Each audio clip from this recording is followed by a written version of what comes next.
हाँ जी। ये सब चुनाव है दिल्ली का और शेड्यूल जारी हो गया है, दावे किए जा रहे हैं जीत के। किस तरीके से देखते हैं सर चुनाव? हरियाणा में भारतीय जनता पार्टी ने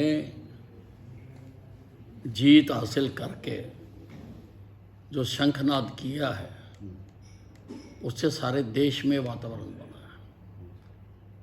हमने अश्वमेघ यज्ञ का घोड़ा यहाँ से छोड़ दिया है, सारे हिंदुस्तान में घूमेगा। जहाँ जहाँ चुनाव होंगे भारतीय जनता पार्टी जीतेगी। हरियाणा के बाद महाराष्ट्र जीते हैं और अब डंके की चोट पर दिल्ली जीतेंगे, और उसके बाद भी जहाँ जहाँ चुनाव होंगे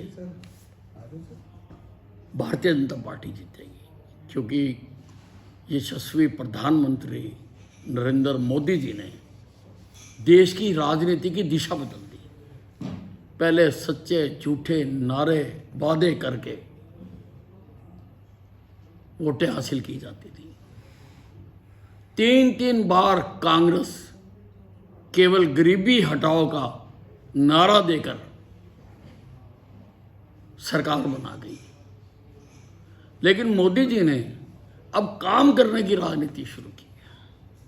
और मोदी जी ने का जो विजन है, जो मोदी जी ने संकल्प लिया है कि 2047 तक जब हिंदुस्तान आज़ादी के 100 साल पूरे करेगा, हिंदुस्तान को विकसित राष्ट्र बनाएंगे।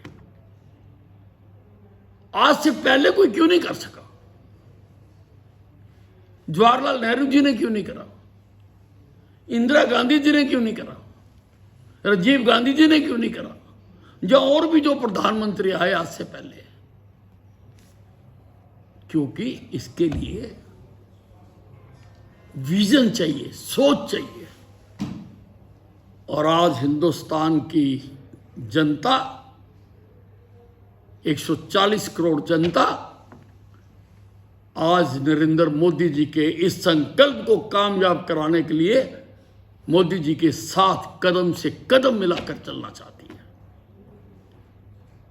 पूरी तरह से जनता समर्थन कर रही है और दिल्ली में डंके की चोट पर भारतीय जनता पार्टी की सरकार चलेगी, ताकि ये विकास की ये यात्रा में दिल्ली भी पूरी तरह से अपनी योगदान दे सके। एक कांग्रेस नेता पृथ्वीराज चौहान कह रहे हैं कि केजरीवाल जीतेंगे। संजय राउत उनके बयान का समर्थन कर रहे हैं जिनकी शिक्षा नसीब होगी। तो गठबंधन सर, इंडिया गठबंधन टूटता हुआ नजर आ रहा है। नहीं, देखिए, अगर आप इंडिया गठबंधन को देखो, ये जुड़ा हुआ कभी भी नहीं था। ये इंडिया नहीं था, ये I.D.I.A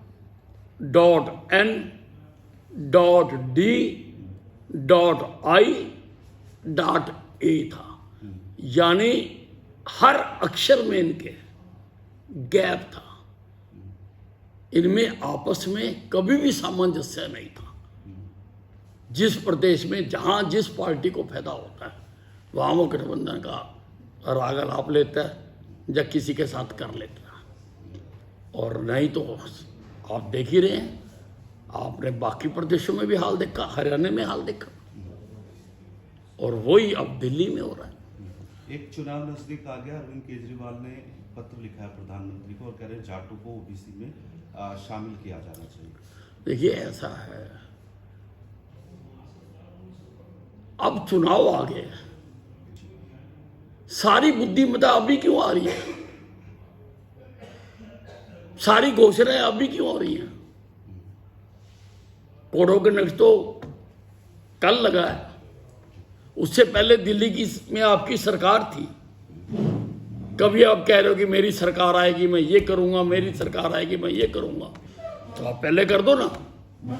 क्यों नहीं किया आपने? क्योंकि आम आदमी पार्टी ने झूठ बोलने की एक यूनिवर्सिटी बना रखी है। इसके तमाम नेताओं को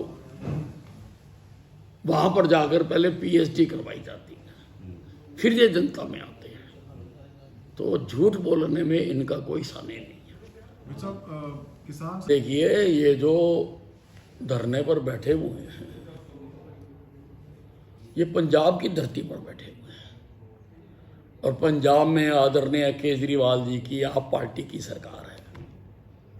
आज तक दिल्ली में बैठ के तो बड़ी बड़ी बयान देते हैं ये, इन्होंने एक बार जाके उनसे बात नहीं की।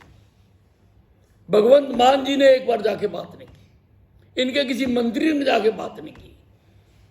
और ये तो इन्होंने तो सुप्रीम कोर्ट के जो आदेश थे उनकी भी पालना नहीं की है। ये तो इनका कोई एजेंडा है कि भाई कोई अनहोनी हो जाए और उसको मुद्दा बना के सारे हिंदुस्तान में हम अपनी राजनीति करें, राजनीतिक रोटियां सेकें। वो कह रहे हैं कि वहाँ पे अगर जबरदस्ती करेंगे तो वहाँ पे खून खराबा हो सकता है, कैजुअलिटीज हो सकती है, ये वो कहते हैं। नहीं, ये तो सरकार की कैपेबिलिटी और इनकैपेबिलिटी की बात है। एक सर संभल में 1978